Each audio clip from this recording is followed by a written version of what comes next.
প্রিয় সাংবাদিক ভাই এবং যারা এই অনুষ্ঠান দেখছেন তাদের সকলকে সালাম জানাই। আসসালামু আলাইকুম। সম্মানিত ভাইয়েরা, আপনারা জানেন 18 বছর পর আজকে নতুন করে গণতন্ত্রের একটা পথে আমরা নেমেছি। 24শে জুলাইয়ের যে আন্দোলন, সেই আন্দোলন আমাদেরকে এই গণতন্ত্রের পথে উত্তরণ করার সহায়তা করেছে, সুযোগ সৃষ্টি করেছে। আমরা সেই তরুণদেরকে আমাদের প্রাণ উজাড় করে শ্রদ্ধা জানাচ্ছি আজকের এই দিনে।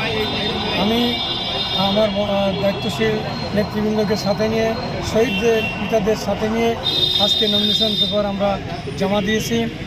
আমাদের অন্যান্য বন্ধুগণও আজকে জমা দিবেন, আমরা জানছি আজকে জমা দিবেন। আজকে থেকে নির্বাচনী কার্যক্রম একটা বিশেষ প্রক্রিয়ায় শুরু হচ্ছে।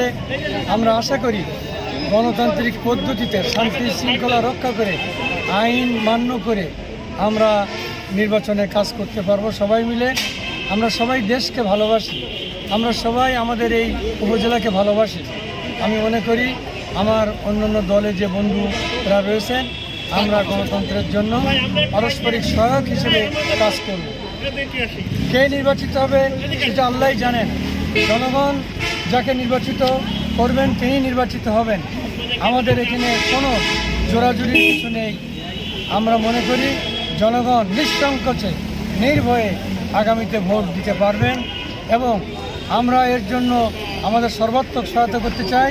আমাদের আর অন্যান্য যে দলের ভাইরা আছে, নেতৃবৃন্দ আছে, তাদের কাছেও আমরা এটা প্রত্যাশা করি।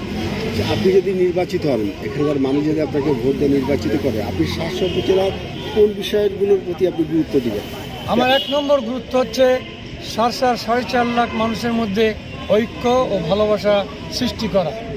যেন আমরা ভেদাভেদ, হিংসা, হানাহানিটা ভুলে সারসায় যাদের জন্ম, সারসায় যাদের বাস, তারা যেন বন্ধু হয়ে, ভাই হয়ে, আত্মীয় হয়ে বসবাস করতে পারে, আমি তার জন্য চেষ্টা করব। 2 নম্বর হচ্ছে জলবদ্ধতা। সারসার জলবদ্ধতা আজ কয়েকটি বছর খুবই ক্ষতিগ্রস্ত হচ্ছে। এবারে আমন ফসল অর্ধেক হয়নি এখানে।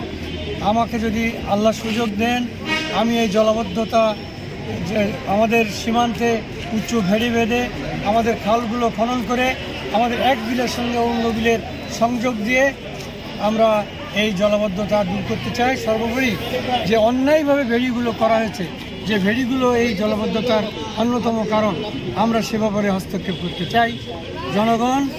জনগণের স্বার্থে আমরা ঐক্যবদ্ধভাবে কাজ করতে চাই।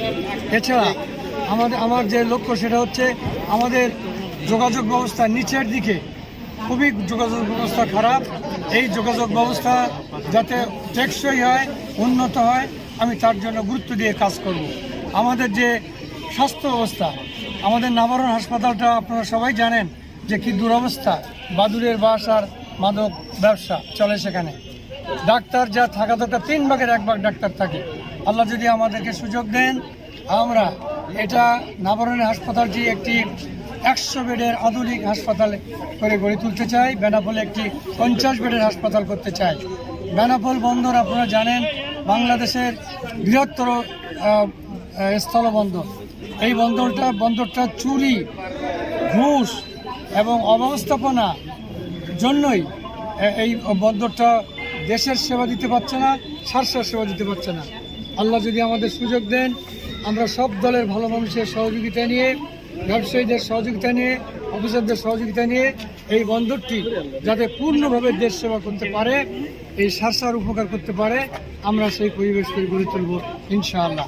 আমরা আমাদের তরুণদের মাদক ধ্বংস করে দিচ্ছে। আমার অভিজ্ঞতা, রাজনৈতিক নেতৃবৃন্দের প্রশ্রয়ে এই অবৈধ মাদক ব্যবসায়ীরা আমাদের এই ক্ষতি করছে। আল্লাহ যদি সুযোগ দেন, আমরা এই অবৈধ মাদক ব্যবসায়ীদের এই কাজ থেকে আমরা রস্ত করব ইনশাআল্লাহ। আমাদের তরুণদেরকে আমরা রক্ষা করব, যাতে আমাদের তরুণদের এইভাবে ধ্বংসের পথে তারা না নিয়ে যেতে পারে। এছাড়া শিক্ষা, সংস্কৃতির দিক দিয়েও আমরা কাজ করতে চাই।